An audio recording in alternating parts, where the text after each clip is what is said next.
وسهلا فيكم. اليوم عندنا حدث واحتفالية جدا مهمة بمناسبة عودة سفينة أراوايا كروز، المنتج السياحي الوطني اللي نعتز فيه، وبصراحة شيء جدا مميز. ننصحكم انكم انتم تجربوه من خلالنا نحن شركة فورمولا الوكيل احد وكلاء أراوايا كروز.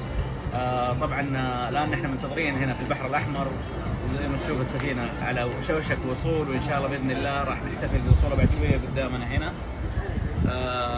وان شاء الله يعني راح تكون السفينة راح تبحر في جدة لمدة شهر ونص تقريبا، في رحلات ما بين رحلات داخلية ورحلات دولية. الرحلات الداخلية حتكون لمدينة ينبع وترجع لجدة، الرحلات الدولية لشرم الشيخ والعقبة في الأردن، وبرضه ترجع جدة. بعد الشهر ونص إن شاء الله راح تروح السفينة إلى اسطنبول عشان يعني نوري الناس ثقافتنا السعودية من خلال أراوايا كروز بالمنتج الوطني الجميل.